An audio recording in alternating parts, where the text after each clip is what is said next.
படம் சூப்பராக இருந்துச்சுண்ணா. அதாவது டாடாக்கு அப்புறம் கவினுக்கு ஒரு நல்ல படம்னா ஸ்டார்ண்ணா. அதாவது எல்லா சீக்வன்ஸும் செம்மையாக இருந்துச்சு. கொடுத்த கசுக்கு ஒருத்தான படம். நெக்ஸ்ட் அவர் தான் விஜய் அஜித்துக்கு அப்புறம் அவர் தான் ஹீரோ. சூப்பராக இருந்துச்சு. நல்லா சூப்பராக இருந்துச்சுண்ணா. ஒரு எந்த இடத்துல லேக் இல்லாமல் கரெக்டாக அப்படியே ஃப்ளூவெண்ட்டாக கொண்டு போனார். மியூசிக் இவன் வந்து பிச்சுட்டாருண்ணா. சூப்பராக இருக்குது. ஆக்சுவலி ரொம்ப எமோஷ்னலாக பேஷனாக யாரெல்லாம் இருக்காங்களோ அவங்களுக்குலாம் பயங்கர ஹோப் இருக்கும். And hats off to the director Elan. என்ன சொல்கிறது, at end of the day it's a director's விஷனில் ஒரு படம் வந்து இவ்வளோ தூரம் ரொம்ப எமோஷ்னலாக இருந்தது. And Yuvan sir Kavin has like prove அவர் இனிமேல் ஸ்டார் தான். அண்ட் இந்த படமுமே அவர் இட் வில் பி லைக் என்ன சொல்கிறது 2024 ஒன் ஆஃப் த பெஸ்ட் ஃபிலிம்ஸில் இருக்கும். இல்லை அது நான் சொல்லணும்னு இல்லை, ஆப்வியஸ்லி நல்லா தான் இருக்கும். அண்ட் நிறைய சர்ப்ரைசஸும் படத்தில் இருக்கு. ஸோ பாருங்க, ஃபேமிலியோட எல்லாரும் வந்து பாருங்க. படம் நல்லா இருக்கு ப்ரோ, ரொம்ப நல்லா இருக்கு.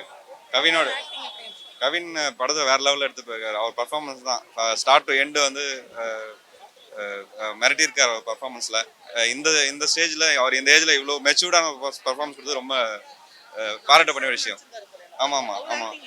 லால் சார் நடிப்பு சொல்ல வேணாங்க, நம்மெல்லாம் யாருங்க சொல்கிறது. அவரெல்லாம் வந்து தூக்கி சாப்பிட்றவர். நிறைய பார்த்துருக்கோம், கர்ணன் பார்த்துருக்கோம். இந்த படம் வேற லெவல். யுவன் நான் இளனோட பிக் ஃபேன் ப்ரோ. பியார் பிரேம காதலேருந்தே ஃபேனு. அந்த படம்லாம் ஒரு 10 வாட்டி மேலே பார்த்துருப்பேன். இந்த படம் இப்போ நான் நேற்று ப்ரீமியர் பார்க்குற சான்ஸ் கிடைச்சது. இப்போ கவுண்ட் 2 பார்க்குறேன், திருப்பியும் பார்க்கணும்னு ஆசைப்பட்றேன். அந்த மாதிரி நல்லா இருக்கு படம். அவரெல்லாம் காட் ப்ரோ, என்ன பொறுத்த வரைக்கும் காடு. என்ன சூப்பராக இருக்கு. ஒரு சர்ப்ரைஸ்லாம் இருக்குது ஃபர்ஸ்ட் ஹாஃபில். யாரும் மிஸ் பண்ணாமல் பாருங்கள், தேட்டரில் பாருங்கள். ஏன்னா தேட்டரில் பார்க்க வேண்டிய படம். All the best to the team. கவினோட போராட்டம் தான் இது. கவின் எப்படி வந்திருக்காரோ அதே மாதிரி தான் பக்காவாக பண்ணியிருக்காரு. ஓகேங்களா, நிறைய சீக்வன்சஸ் இருக்கு படத்துல. என்னன்னா ஒரு பாட்டு ஒன்று இருக்கு, நான் சொல்ல மாட்டேன் அந்த பாட்டை. போர்க்களத்தில் அந்த பாட்டு இவன் பயங்கரமா பண்ணியிருக்காரு. பாட்டு நான் நினச்சி கூட பார்க்கல, நிறைய பாட்டு. ஆனால் சூப்பரா இருக்கு. 10 கொடுப்பேன் ப்ரோ. ஆமா, எனக்கு ரொம்ப பிடிச்சிருக்கு. டாடாவோட பெட்டர் இது படம். ரெஸ்பான்ஸ் பயங்கரமா இருக்கு ப்ரோ. எல்லாருமே வந்து பயங்கரமான லவ் கொடுத்துருக்காங்க இந்த படத்துக்கு. ஸோ ரொம்ப சந்தோஷமா இருக்கு. எஸ், ரொம்ப ஒரு லாங் ஜேர்னி. அதுக்கான பலன் வந்து இன்னைக்கு கிடைச்ச கைத்தட்டல எங்களுக்கு கிடைச்சிருச்சு. எல்லாருக்குமே, டீம் எல்லாருமே கிடைச்சிருக்கு. தேங்க்யூ.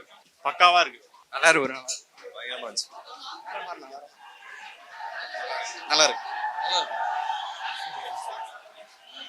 சூப்பருங்க. படம் சூப்பர். நல்லா இருக்கு ப்ரோ. சர்ப்ரைஸ்லாம் நிறைய இருக்கு. ஃபேமிலியே வந்து பார்க்கலாம். நல்லா இருக்கு. யுவன் மியூசிக் நல்லா இருக்கு. யுவன் மியூசிக் ரொம்ப நல்லா இருக்குது. கவின் ரொம்ப நல்லா நடிச்சிருக்காரு. கண்டிப்பா டாடாக்கு அப்புறம் ஒரு நல்ல படமா இருக்கும் இது அவருக்கு. ஏங்க அவர் பியார் பிராமதுக்காக ப்ரூவ் பண்ணிட்டாருங்க. இது அடுத்த படம் வந்து அதோட அடுத்த லெவல் தான் இருக்குது. இது அது சொல்ல ரொம்ப நல்லா பண்ணியிருக்காரு.